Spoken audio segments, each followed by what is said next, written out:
History of currency to be showcased at APEC Meeting. You must appalling this land. International trainers join the fight to eradicate tuberculosis.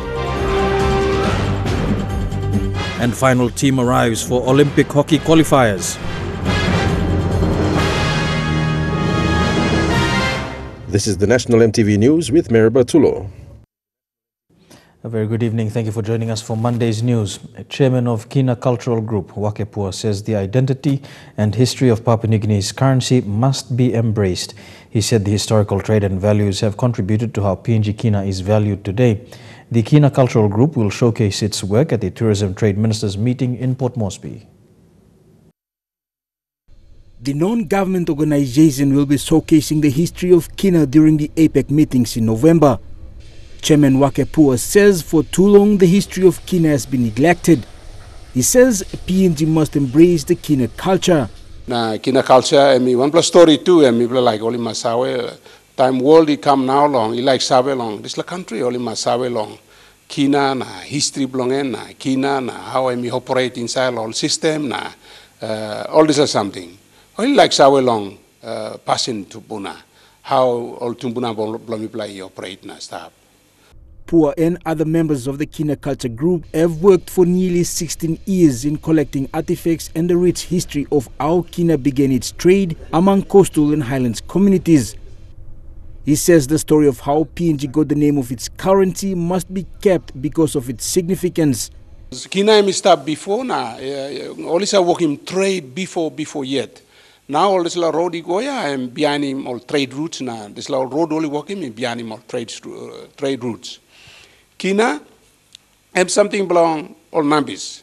Tasol emi come up highlands, emi come up one bla treasure belong mi bla. Emi come. Now line law highlands line belong mi bla only value Kina narbla way through. The group has not received proper support or recognition since its inception. But not all hope is gone, Chairman Pua says if government agencies or stakeholders provide the kind of support it needs, the history of Kina culture will be of great importance. I mean like appeal on government. Only must now recognize him, Kina culture. Kina culture here, just long, it is not just all about making money. We are talking about something. Kina culture does not make money. Kina, we are not working for pay. If we work for pay, we wouldn't work enough these 16 years. Kina culture sacrificing only yet now, only work coming up now 16 years because we know how Kina operate in our society. How Kina operates in our system, so you must appall him this la. Jack Lapave Jr., National EMTV News. Provincial education advisors and inspectors gathered in Port Moresby this morning for the start of the 2018 National Ratings Conference. Through this conference, the performance of over 5,000 teachers nationwide will be scrutinized and ratings applied to each school based on the level of performance. This is the third National Ratings Conference hosted by the Department of Education. Provincial education advisors and inspectors gathered in Port Moresby this morning for the start of the 2018 National Ratings Conference. This conference is being held to assess the performance of teachers in the country's formal education system. And thank you for doing a difficult job in trying your best to assess our teachers' own performances. Let's be honest, we can't please everybody all the time. Through this exercise, the Education Department hopes to determine whether the performance of over 5,000 teachers is adequate in delivering quality education. Those not performing have been warned that they will be placed under compulsory inspections. Conference is a conference that is so unique because it determines the future of a teacher in his career as a teacher. This week, this conference will be rating 5,451 teachers. The teacher rating system covers every aspect of teaching to ensure that the teachers are assessed well. Under the ratings exercise, there are 6 screening processes that help to determine the quality of a particular teacher. He first rates and evaluates himself or herself. 1. 2. The subject master or the SSM rates the teacher. 2. 3. The principal. That's the principal's report. 3. 4. The inspector inspects and reports on the teacher. 5. The provincial ratings. And 6. The national ratings. Education Minister Nick Kuman has challenged the inspectors and advisors to assess the teachers fairly. In our country, and it is important that you have a responsibility as inspectors and the provincial education advisors to ensure that the report that comes in are fairly assessed and must be awarded based on performance. He reminded them of their role to maintain high-quality standards. He also emphasized that the Education Department is here to deliver quality education to students of Papua New Guinea. Provide education to our young people in this nation. That's the bottom line. The conference will end on Friday. Lilian Sopera Kenea, National, MTV News. Students from the Inclusive Education Resource Centre's schools played a starring role in the opening session of the 2018 National Ratings Conference this morning. These students from Red Cross and Cheshire Disability confidently led the national anthem and pledge despite their young age. They also led the procession of invited guests into the conference centre.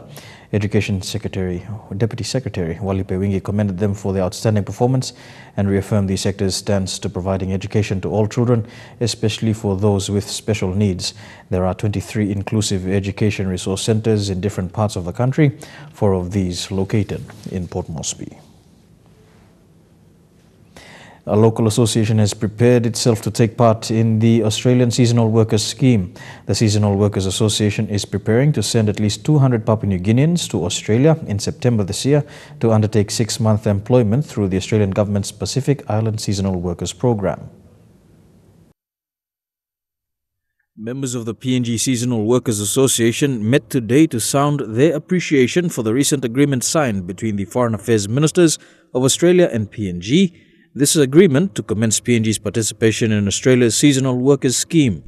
According to Association President Liz Singe, this decision is welcomed as it now provides another avenue for Papua New Guineans to contribute to the economy through regular remittance payments. For this particular association, more than 200 members have already undergone basic training in financial literacy and other aspects of the program in preparation for the program's commencement in September. For the PNG seasonal workers, it is really joy to the mothers of PNG seasonal workers. We have 200 so far. We have 200 workers. The first team, they will go to Brisbane in September. They are going for the round onion cutting. I thought that I will send only 30 or 40, but I thank the God of the universe that they make this work so successfully, and there's nothing we can give it to these 2 foreign ministers between 2 countries. This association is also planning to expand its reach with plans to have a branch set up in Central Province, where they claim they already have interest from over 400 people. I want my village and my surrounding areas, the Central Province people wants to be changed. I want to change them by the living. Among the participants to take part in the September start of the Seasonal Workers Scheme is Peter Rupinti. After undergoing training through the Seasonal Workers Association, he is now prepared for the program come September. Mipla all the seasonal workers, mipla amamas, mipla lugosami no mwanpla, mipla big line, mipla street monkey na street mary, panim street keke round longene mipla igat big amamas wasem tublai sanim finish na now mipla like ready longo longen mipla tok big pla thinking na amamas blow mipla igolong tubla ministers. The Seasonal Workers Scheme also provides opportunities for mothers like Alfonsa to take part. For her, the opportunity to undertake seasonal work in Australia is one way of instilling a sense of responsibility. Lo mi play go down lo hap lo work money na come back na look out mon family blo mi play. Because mi play tight, mi play mama mi play tight finish looking mon figini around the street. We no gat papa we mi pla mama ta sol na give him support longol. Wali around police party mall, only still. This la mi pla no like him. Mi pla like him good place sit down. An international training workshop on drug-resistant tuberculosis started today in Port Moresby with participants from other Asian countries, including Afghanistan and Armenia. The workshop will focus on drug-resistant TB, the treatment, and the new drugs to treat drug-resistant TB. PNG will have 15 participants involved in the workshop, with international trainers coming in from the US, UK, France, and Swaziland. Medicine Sans Frontiers, or Doctors Without Borders, and the NTB partnership with the National Department of Health and the National Tuberculosis Programs in PNG has come together to discuss the use of new TB drugs in drug-resistant tuberculosis treatment.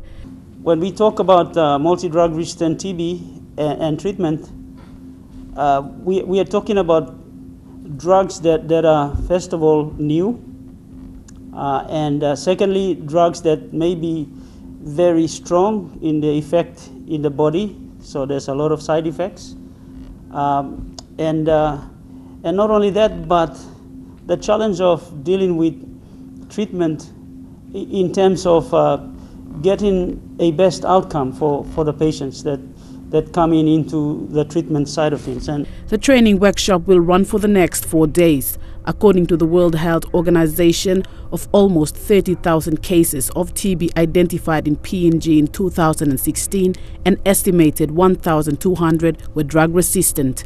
Treatment success rate has not gone beyond the WHO target of 85% or over 90% treatment success rate. We've just hovered around the 80s and 70s.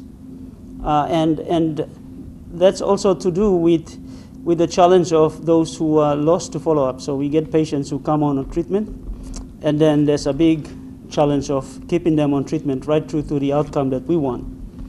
And so this kind of experience, or this workshop here, an international workshop that comes in with the experiences of all different countries. And while the current treatment for drug-resistant TB is up to 2 years, it has proved to be ineffective and often causes difficult side effects.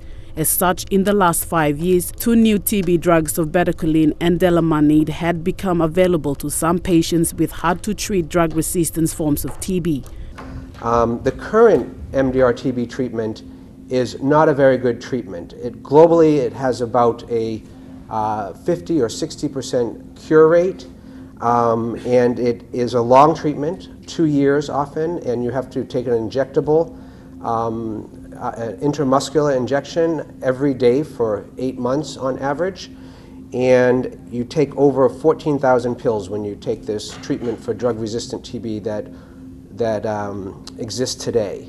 And so these new TB drugs and some old antibiotics, or what we call repurposed drugs, have new hope for patients. Although the effects of the use of these 2 new drugs are yet to be fully known, a recent MSF study published in the Lancet Infectious Disease showed that using the 2 new drugs in combination can be particularly effective in treating patients with the most severe forms of drug-resistant TB. It's really important in the region to understand the scourge of TB and how much damage it's doing, and to have an event like this where people from all around the country, all around the various nations in the region and international actors can share how much challenging we're facing as far as dealing with TB. Stacey Yallo, National EMTV News.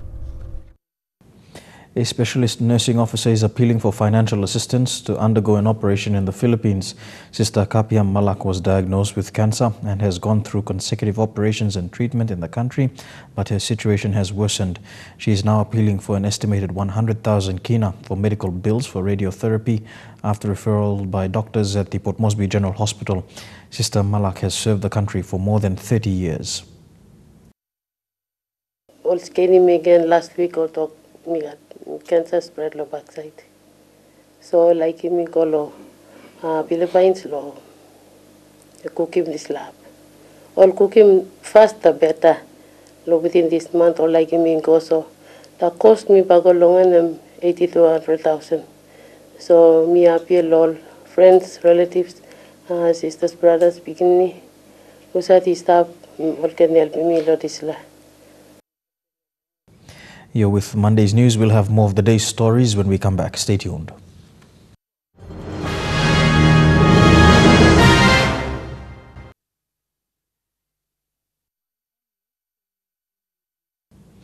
Welcome back to the news. In light of recent fatal passenger ferry accidents in the Pacific region, the International Maritime Organization is strongly urging individual island nations to comply with IMO regulations. At the third Domestic Ship Safety Forum today, the head of the Asia-Pacific Division of Technical Cooperation put special emphasis on a long-standing request for proper legislation to be drafted in line with IMO requirements. PNG has had its own tragic experience with domestic passenger ship accidents. 11 lives lost when the Rabaul Queen succumbed to the unforgiving seas of Morobe, what was described today as still the most fatal in the Asian Pacific region. While the nation's Maritime Authority earned praise today for providing detailed reports of the incident, PNG falls into category with many Asian Pacific nations yet to draft a regulatory framework in line with IMO requirements. Captain Ostaglu said the lack of an adequate and comprehensive regulatory framework hinders the implementation of ferry safety. Among an extensive list of issues to be reviewed by IMO, the practice of using second-hand ships has been tagged as one of the leading causes of accidents at sea. According to Neil Baird with the Australian National Centre for Oceanic Research and Security, 36% of the time it was the cause. IMO reports revealed that the passenger ferries imported into the Pacific region, including PNG, are old and possibly not appropriate for operating in our seas. The organization now strongly advises that sea vessels be determined seaworthy before they're used to avoid unfortunate accidents and to get an appropriate national legislation drafted to establish guidelines sooner than later. Melissa Gaviro, National EMTV News. Japan Papua New Guinea Association today donated over 21,000 kina to the PNG Red Cross. The funding will assist in carrying out earthquake relief efforts in the Highlands region. This follows 3 other financial commitments received earlier this year to support relief efforts. The gesture is an appreciation from Japan to the people of PNG for the friendship and the support shown over the years, especially during the Great East Japan earthquake in 2011. According to the General Secretary of PNG Red Cross, Uvenama Rova, Red Cross was the first organization to have been on the ground in the Highlands since the earthquake of February 26. The people of Japan, through its association in PNG, saw fit that Red Cross would use the funds to purchase goods for victims of earthquake effectively. On this occasion, I would like to express my most sincere and deepest sympathies on behalf of the Japanese government and the people of Japan to all those who are affected by the disasters, and wish them to overcome the present difficulties and great grief over their loss in the disaster. Although little, His Excellency Satoshi Nakajima says it is from the heart of people from Japan. Despite the challenges Red Cross is facing in reaching out to the very remote communities in the earthquake-stricken Highlands region, Mr. Rover says an acquittal will be provided for the money given. Upon receiving the check, he presented a drafted action plan to the Japan PNG Association on how the funds will be used. With the challenge of Highlands earthquake, International Federation of Red Cross also came with the support of 209,000 Swiss francs, which is about 500,000 kina to support Highlands earthquake victims in the Southern Highlands and Hela and Western Province. We looked at other options where our people went and did assessment. So we considered Benaria, Homa and Pawa in the Hela province. When our people went there to do assessment, they were held up by people who do silly things. But we have considered that we still reach out to those people, making up about 2,000 people or even more, at least 400 families to receive support from PNG Red Cross. Udaya Regmi from the International Federation for Red Cross and Red Crescent Societies, who had recently reopened its office in Port Moresby, also thanked the people of Japan for their support. Monday morning this earthquake happened. Wednesday evening we already allocated over 700,000 skina to respond these disasters. Despite of so many difficulties up in the highlands, because triggered by the earthquake. Stacey Yallo, National MTV News. Oktedi Mining Limited officially opened the 2018 National Mining Safety Week with a fun run and walkathon yesterday. The event saw the participation of over 470 employees, contractors and dependents. Fitness for work is the theme for the mine's Safety Week. The week's activities will include daily health and safety discussion topics at pre-start meetings, displays by OTML departments. The Safety Week will end on Friday, the 27th of April. Here with Monday's news stories making headlines overseas when we come back, including tensions between Israel and Iran and Syria's 7-year war that has left 5 million people dead. We'll be back with the details.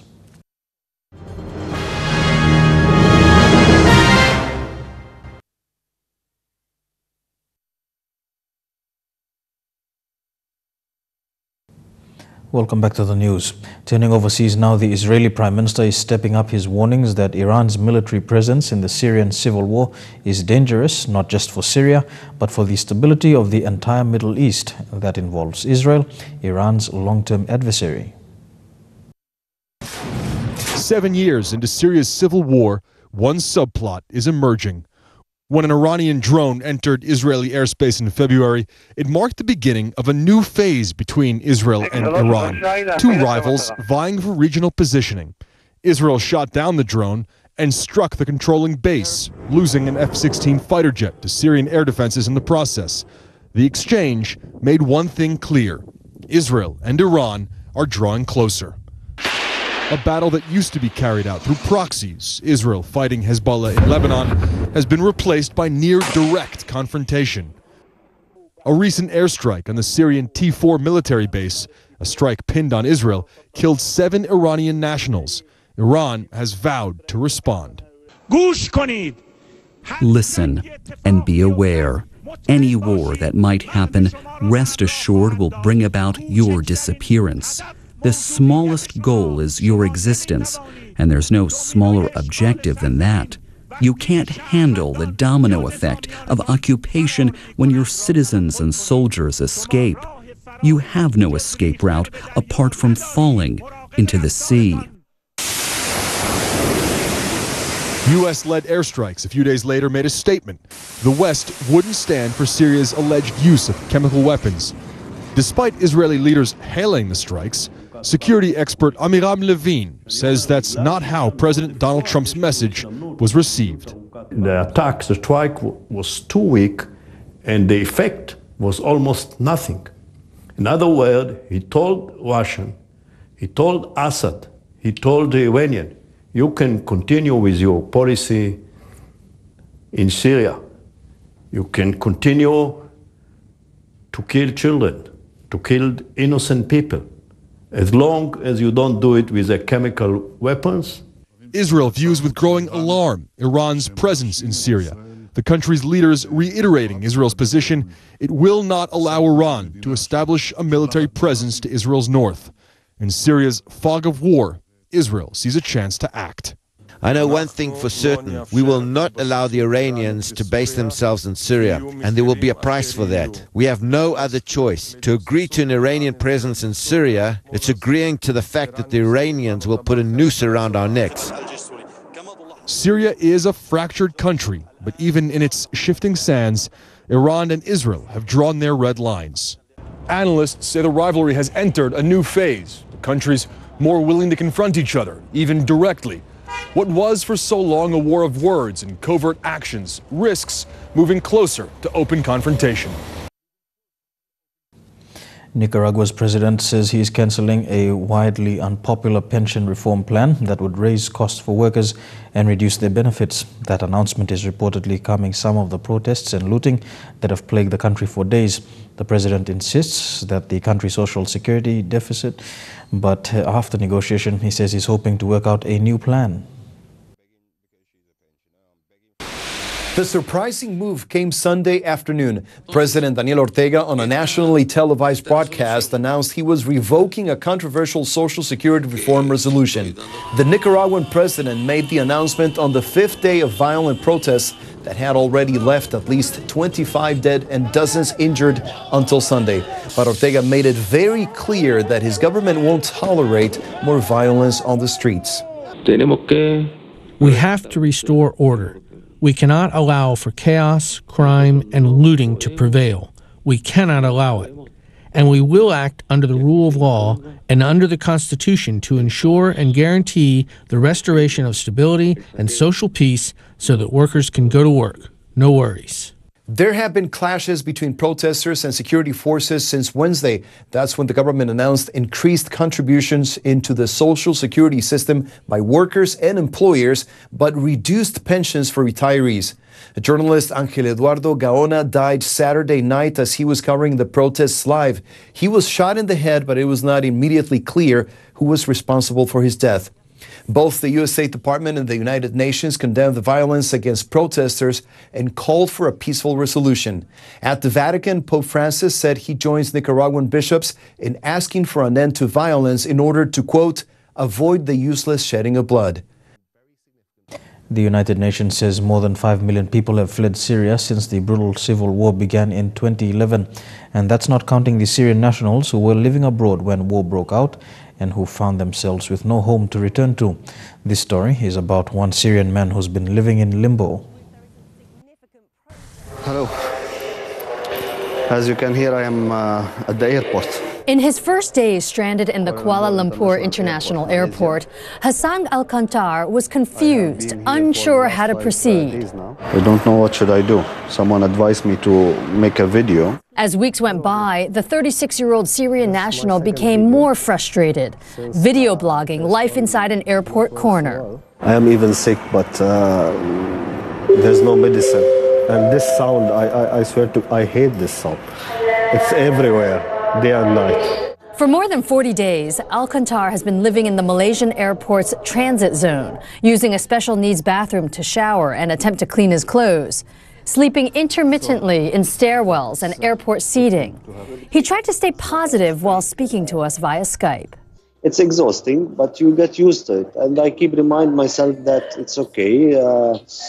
I need to focus on the big picture here. I never heard someone die because he slept on a chair.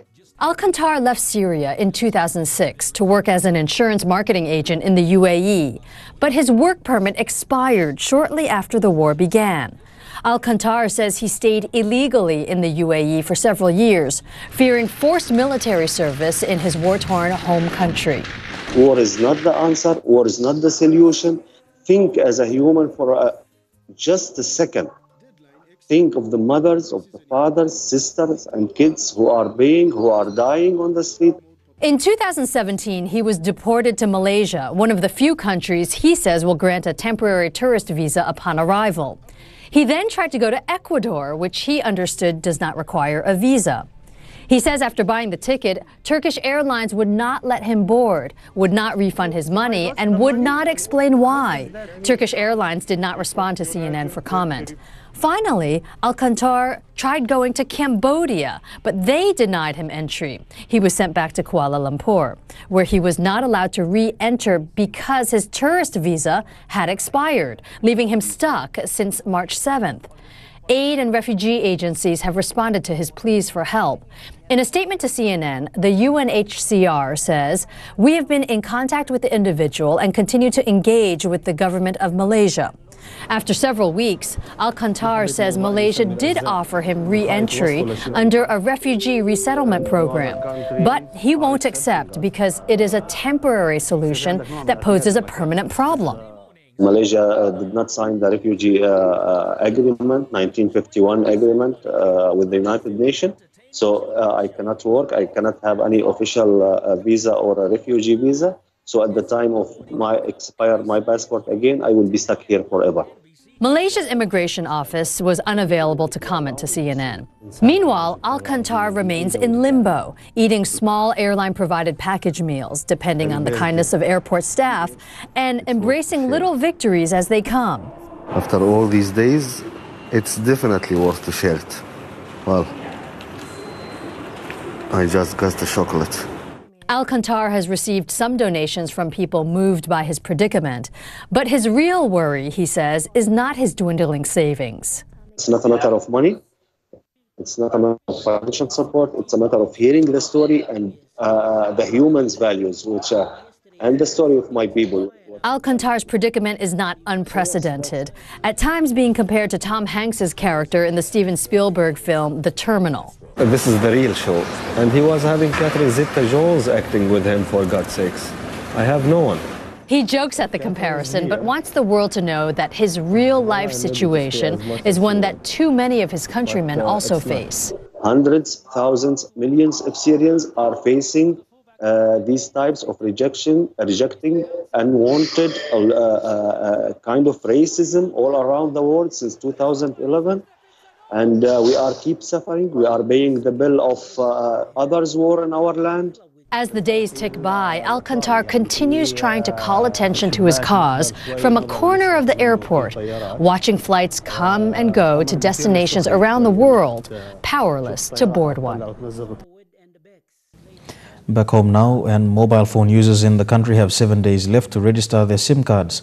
The SIM deactivation date is April the 30th. This follows a 3-month extension given by NICTA for customers to register their SIM cards. NICTA, the government body responsible for internet and communication services in the country, will start the deactivation exercise on April 30th.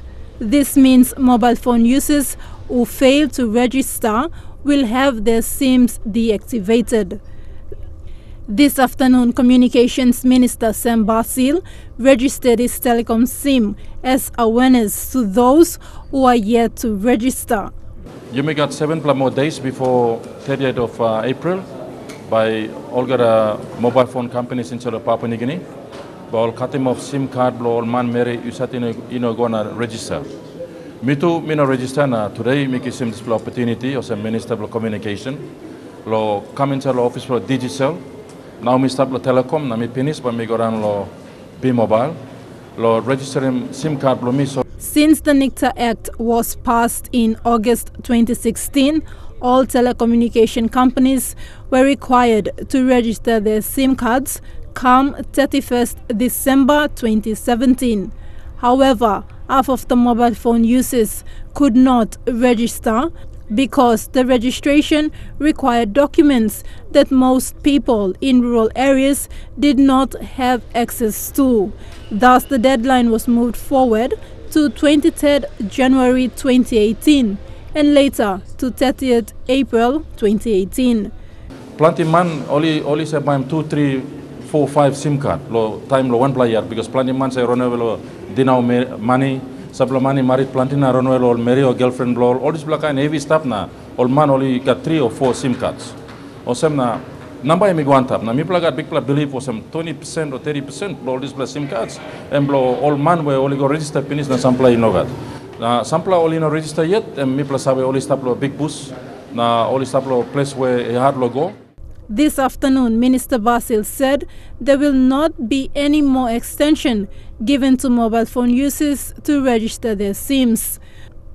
Mobile companies will be fined 50,000 kina each for all mobile phone users who fail to register their SIMs before April the 30th. Tekla Gunga, National EMTV News. Here with Monday's news, we go for a break now. When we come back, some sporting updates in Trukai Sports. Stay tuned.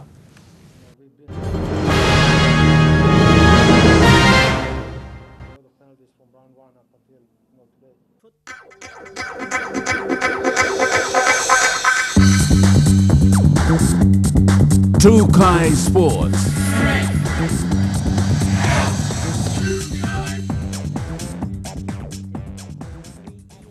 Welcome to Tukai Sports. We begin with Rugby League, and the PNG Hunters have been struggling to maintain consistency throughout this season. The Hunters were bombarded with penalties in yesterday's match. Hunters coach Michael Marum says this is something they really need to work on. The Hunters have been given too many penalties since the start of the 2018 season. This has raised concerns for the team and coaching staff. Coach Michael Marum says some calls done by the referees are somewhat unfair. And for us as a team, we're trying all our best to make sure we do the right thing, we play according to the rules, but it's just being unfair. At yesterday's match, the Hunters were disallowed a try. The referee overruled the 4 points, calling a knock-on in play. The replay on the screen, just only one. I only had a look at it once, but I'll never look at the video after tonight, tomorrow, and go through it. But I thought it was a try, fair try. I think we applied pressure on the halfback down our own line. That was a plan, and I knew someone was going to pick it up. So, the Hunters matched the Magpies in yesterday's clash. Marum says their on-field discipline was good. It was the giving away penalties which were a concern. We had the ball. We made them walk.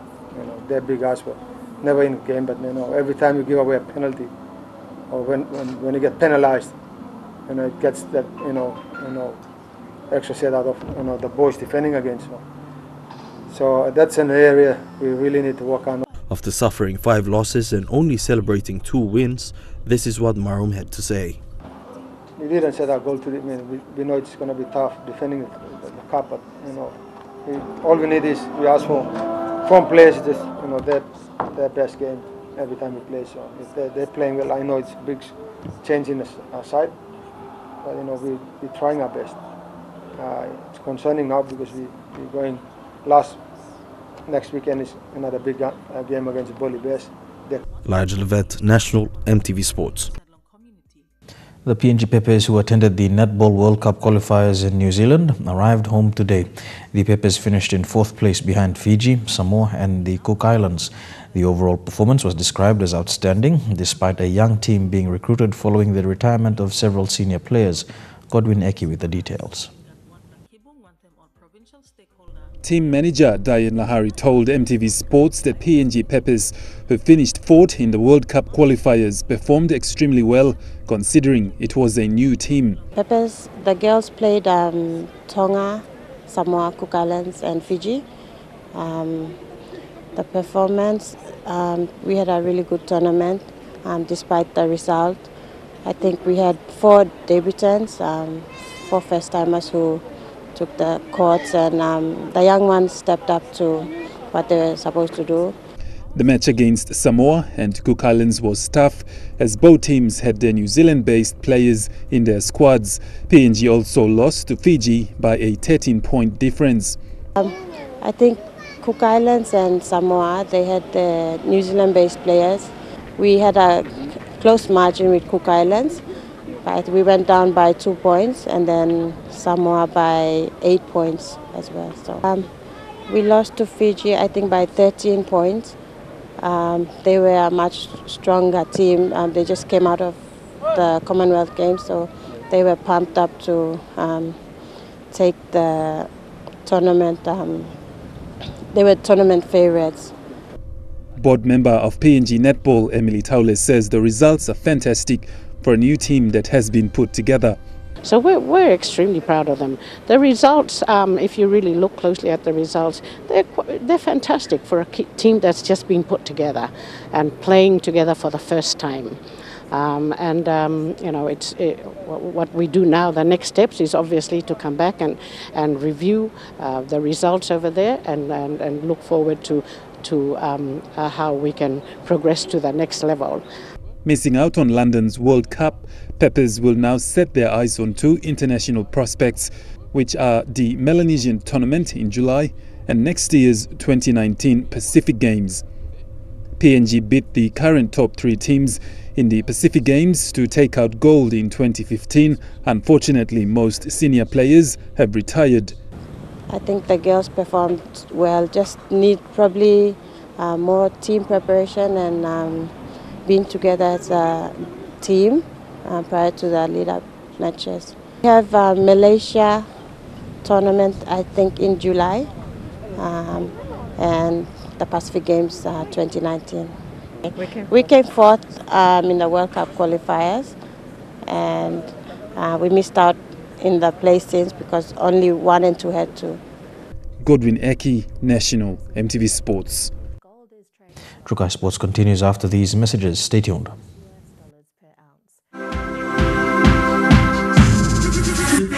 Trukai Sports. Welcome back to Trukai Sports. Tonight will be a grand final rematch of the NRL Telstra Premiership as the Melbourne Storm take on the North Queensland Cowboys. The Cowboys' last year's grand final team was without star halfback Jonathan Thurston and Matt Scott, while the Storm will be without Cooper Cronk, Tohu Harris and Slade Griffin tonight. The Storm continue to adapt to new man Brodie Croft at the helm as playmaker, while the Cowboys possess more class and experience through the return of Scott and Thurston. Tonight's match will be a nail-biter at Emmy Park. To cricket, Australian captain Steve Smith has slammed the ICC's handling of the appeal that cleared Kagiso Rabada to play in tonight's third test. Smith couldn't fathom why he wasn't called to give evidence about the mid-pitch incident with Rabada in the second test. The contact was harder than it actually looked on the TV. Whether it was intentional or not, that's not for me to decide. The Aussies have named an unchanged lineup with Mitch Starc and Mitch Marsh, both past fit. Hard to say. And the Aussies will be hoping to fare better than England did in the first innings of the opening test against New Zealand. The visitors were all out for just 58 thanks to some spectacular catching. That's their 6th lowest ever total. Winx can extend her remarkable winning streak to 24 in Saturday's George Ryder Stakes at Rose Hill. She does love it here at Rose Hill. It's her home track. She doesn't get to race here too often. Hugh Bowman will reunite with performer in the slipper. The colt took a nasty tumble from a fortnight ago. All the racing is live and free on 7 on Saturday. To boxing, the trash talk between Anthony Joshua and Joseph Parker has stepped up a notch, with the Brits saying he doesn't like the Kiwi or his backstabbing team. The comments were made at a media day in Sheffield, where New Zealand and Samoan reporters were frozen out by the British champ.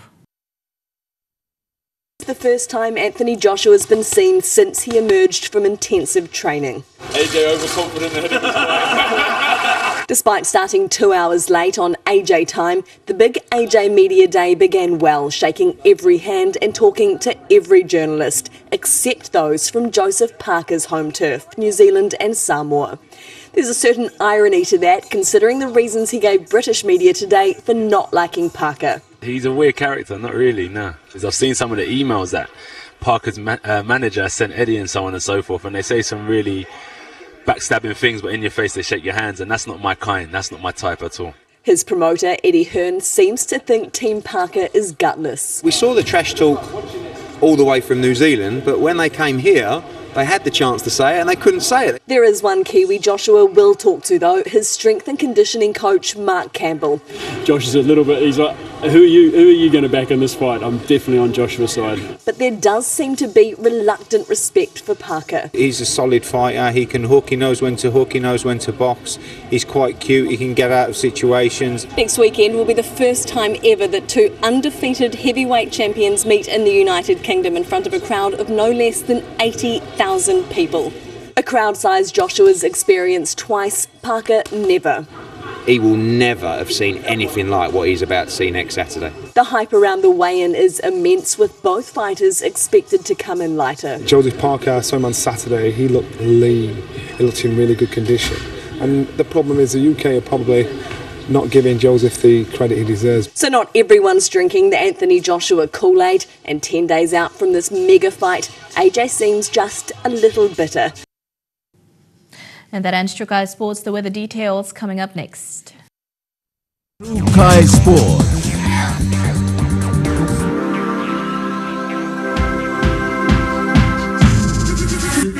Trukai Sports. The weather details are proudly brought to you by Dulux Weather Shield. Worth doing with Dulux. Here's a look at the weather for the next 24 hours. We begin in the southern region as always. Port Moresby can expect some generally sunny weather with some cloud cover over the next 24 hours. Evening thunderstorms expected in Daru. Some thunderstorms as well expected for Kerama. Evening thunderstorms for Alatau and Popondetta. To the Momasa region, some storms expected over the next 24 hours with cloudy weather expected in Lae and Vanimo as well as in Wewak. Evening thunderstorms expected in Madang and some thunderstorms as well for Wau. To the New Guinea Islands region, stray thunderstorms expected in Lorengau and Kavieng. Some cloudy weather tonight expected in Kimbe. Some thunderstorms expected in Rabaul and Kokopo.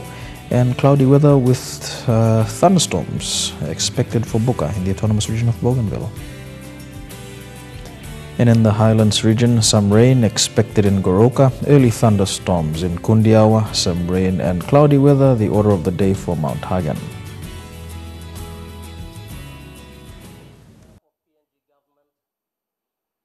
The weather details are proudly brought to you by Dulux Weather Shield. Worth doing with Dulux. And that's the way it is today, Monday the 23rd of April. On behalf of the news team, pleasant viewing. Good night.